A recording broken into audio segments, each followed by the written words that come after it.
You ask Tiger to solve. This deals with linear equations with one unknown. The final result is x equals 15/2. Let's solve it step by step. Simplify the expression. Break up the fraction. Simplify the fraction. Group all x terms on the left side of the equation. Subtract x from both sides. Group like terms. Simplify the arithmetic. Group like terms. Simplify the arithmetic.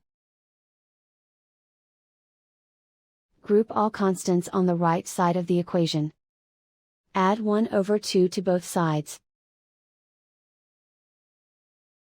Combine the fractions. Combine the numerators. Reduce the zero numerator. Simplify the arithmetic.